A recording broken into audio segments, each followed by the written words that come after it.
Chapter, the podcast for women navigating major life transitions who are ready to stop feeling stuck and overwhelmed and start creating the lives they desire from the inside out.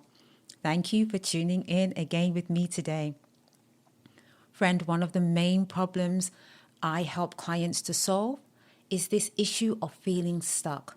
They're in a major life transition, but they don't know how to move forward. Women who find themselves in what I like to call the in-between. The old has ended, so they can't go back, but the new isn't exactly clear yet. If that resonates with you, we're going to start solving that in today's episode. I'm so excited to get into this today because this is one of the problems I love helping women to solve, and the transformation that I see is incredible. This week, I'm dropping 4 things that will help you as you navigate whichever type of life transition you're going through. And I also have a very exciting announcement to share, so stick with me to the end to hear all about it. I am super excited for this. Let's get into it. The possibilities of a new life or a new chapter are exciting. No matter the reason that has brought you to the place of starting over or life reinvention, or however you're framing it, the truth is that it is a major life transition. As exciting as the whole thing is, there will of course be challenges. However, knowing part of what to expect as you navigate this journey will help considerably, and it will give you an opportunity to be as prepared as possible. So today, I'm giving you 4 things to expect as you walk this journey. The first thing is that you should expect to spend some time working on your identity. When you go from the old towards the new, one thing that is inevitable is that matters around your identity will surface. When seasons or chapters in our lives end, it can be for a variety of reasons, a desire for more or something new. It can be because of feeling unfulfilled or desiring to do something of greater purpose. Maybe you're being in the place of having to navigate a major life transition wasn't something that was completely your choice, because the realities of life are real. Divorces, losing everything. Perhaps the job or career that you've been so loyal to decided not to be so loyal to you. It could be the end of a relationship, having to move to a new city or country. Those are tough situations to find yourself in if you've not chosen them, and some of them are things that you don't necessarily choose. When things like this happen, it often triggers reflection and introspection, which then leads women to realize that who they were or who they had to be in that previous season no longer serves them. Or another thing I commonly encounter with women is that they feel that they don't really know who they are anymore, and they need to take the time and have the right resources to figure that out. Something else that's common is that in this time of transition, it leads to the realization that they have a desire to be in or live in a way that feels more aligned with who they're becoming. Friend, it's not uncommon for women to discover that they'd been living out a role which wasn't truly them, or even one that suppressed who they were at their core. Do any of these things resonate with you?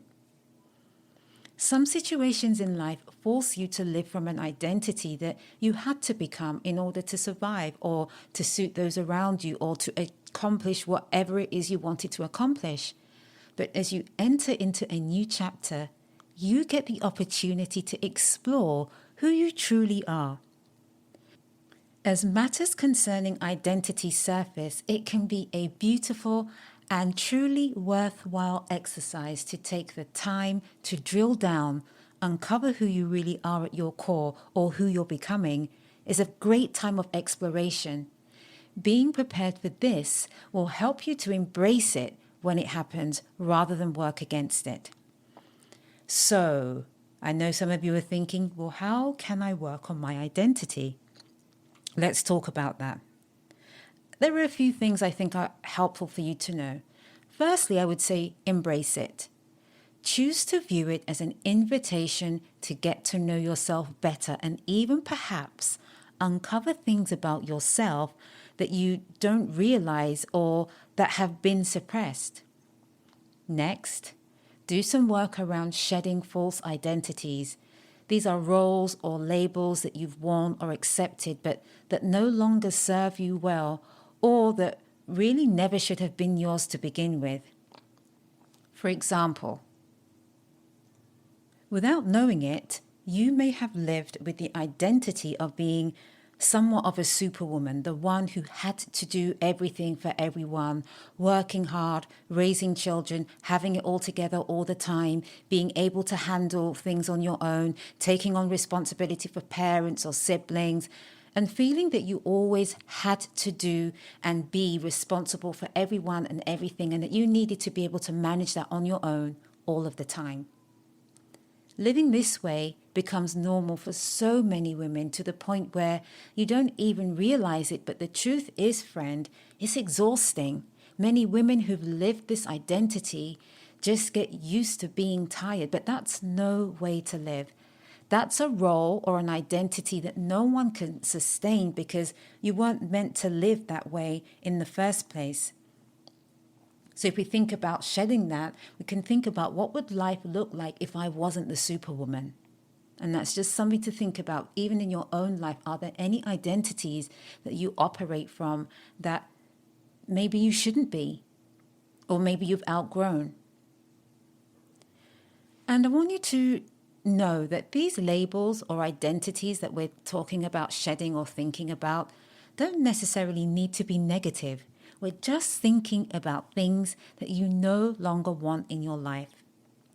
Now, as I share this, are there any labels or identities in your own life that you no longer want?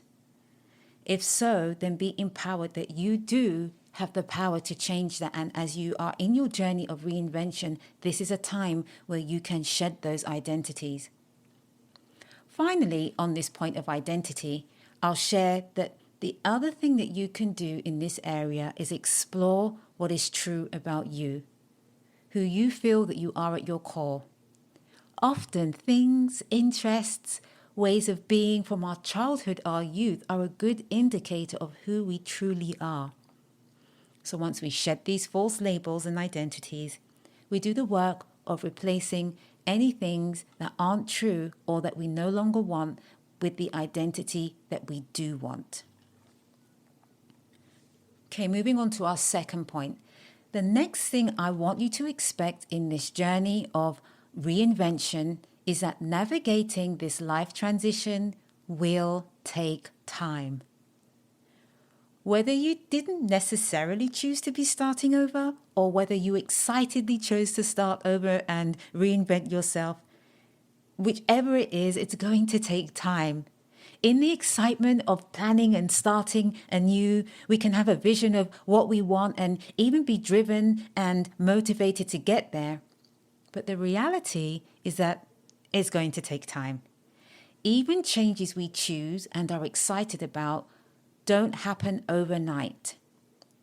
Actually, and this is not to be a Debbie Downer, some aspects of what you're wanting to create will take longer than you plan or prefer. If we're honest, we're often in a hurry and we want most things to happen yesterday. The reality, though, is often quite different. While I'm not saying that it will be a long, drawn-out, tedious journey, I can almost guarantee you that there will be times when you think to yourself, oh, I thought I'd have done this by now. It's okay to feel that way, friend. Seeing as this episode is all about preparing you for the journey, here's a way that you can frame the time element so that it doesn't become a discouragement. Be flexible and realistic with the time you set for things. This is the biggest way to reframe that time element of your journey. Navigating a major life transition will require lots of mini goals and deadlines and stages along the way. When you're planning along the way, be mindful of how much time, energy, mental capacity, and physical resource will be required for any given task. Being aware of these things will help you to plan more realistically. Thinking about the idea of mental capacity and flexibility, here's an example. Imagine a scenario where a woman's vision is to start her own business, but she's doing so while still employed, which is the reality for many of us. She may plan to work every evening on her business, but she may find that there are some times that doing that just isn't working. As women, we're dealing with fluctuating hormones as well as stress and energy levels. All of these things can play a part in how able we are to focus and accomplish tasks. In this case, the adjustment that may be needed is to be aware of whether these struggles come at certain times of the month, certain times of the week or day, and adjust accordingly. Or in this scenario, this woman may find that waking up an hour earlier and working in the morning and working an hour before work a few times each week proves to be more fruitful than trying to force herself to do 3 hours every night. Flexibility is key. Navigating a life transition is no small feat, my friend. Be prepared to adjust or change plans if and when needed. It's okay to try things out and adjust or even try a whole different approach if that's what's required. That's not being scattered or being inconsistent. It's about finding the best approach and resources for you, and sometimes you won't know that until you try something. Okay, the third thing I'm going to share with you to help you to know what to expect on this journey is short but sweet, and it is enjoy the journey. You know, they say the journey is as important as the destination. I'm not exactly sure who they are, but I've heard something along these lines many, many times, and perhaps I should find out who they are. But anyway, it has been said many times. Sometimes we can be so focused on getting to the end that we go through the process as though it's something to endure rather than something to enjoy. Imagine this, you're taking someone on a trip to a place that you know they've always wanted to go. The journey is long, but the destination is certain. Now imagine that person having a bad attitude on the journey, even though they know where they're going. That would be really frustrating, right? Well, we can apply that to our own selves. We can miss out on enjoying the journey and frustrate ourselves along the way by not focusing on the enjoyment. Things to help with this are to place an emphasis on development and progress rather than just the end goal. Take the time to look at how far you have come and the accomplishments you've made so far. I'm telling you, you will be surprised to see how much you've actually achieved. Okay, friends, we're on to the fourth and final thing to expect, and it is expect to feel stuck. Now, that doesn't sound very positive, I know. And for this last point, I've saved the best till last, and that's because this is the one that tends to catch people off guard the most. So I'm happy to be giving you a heads up so that it doesn't catch you off guard too. The last point we're going to look at, as I said, is feeling stuck. Feeling stuck is one of the things that women speak to me about the most, and it's the thing that seems to take them most by surprise. Because think about it, if you made a decision, okay, I'm doing this transition, I'm pivoting, I'm doing all of this, and I'm going in a direction, why should I be stuck? No matter the reason a woman has arrived at her point of starting over, the reality is that life transitions create friction. And sometimes that friction brings them to a halt. Being stuck doesn't mean the same thing for everyone, though. What I see most commonly are two main categories that women fall into when they come to me reporting that they feel stuck. The first is those women who know what they want. They're clear about their vision, but the thing that is paralyzing them is that they have multiple options and they feel overwhelmed about where exactly they should start, how to make this vision a reality. The second is a different category of women, and these are women who are stuck because the old has ended. She knows she's being called to something new, but She doesn't quite know what that new thing is yet. This woman is stuck because she hasn't decided what she wants in her next season. She doesn't yet have a vision, and often she's unclear about who she is in this new season. And she doesn't know how to do all of these things. The old no longer fits, but the new hasn't yet been clearly defined. Now, if you're listening and you're experiencing this, you need to know that this is not uncommon. Almost all women navigating a major life transition experience this at one time or another. So there's nothing to worry about. It's part of the journey. Although this may seem like not the best place to be, it's actually a pivotal moment. In this phase, women get to decide what they want to do with their lives and who they want to be. And this work is something I love to coach women through, because seeing the transformation and seeing them come out to that on the other side with that place of clarity, even before they've actually done the work of getting to where they want to be, is so beautiful and makes my heart full. When women walk through this process, I can see them looking physically lighter and with so much hope. So now, friends, here it is. Remember at the start where I told you I had some exciting news to share?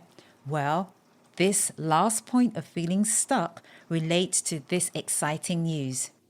I know that this issue of being stuck in the journey of navigating a major life transition is such a common pain point, and I get it, that feeling like you want to move forward but not knowing how or where to start, feeling unclear about what you want next, or being in the place where the old season has closed, but what you're going to do next isn't entirely clear yet.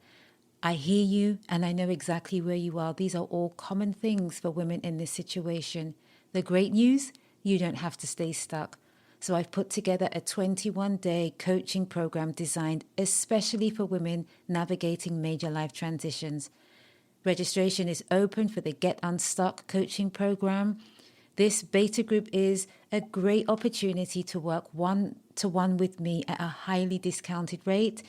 If you need help navigating this major life transition and figuring out what's keeping you stuck and how to move forward, it would be my pleasure to work with you in this exclusive beta group. This has been in the pipeline for some time now, so I am beyond excited to be able to finally share this with you. It's one-to-one coaching where we focus on getting you unstuck and creating a plan to getting you going on your journey. And you'll have access to me, and we get all of this done in 21 days. If you feel like you could use some help getting over that hurdle of being stuck, there's a link in the show notes. As always, thank you for listening today, and I will see you in the next episode.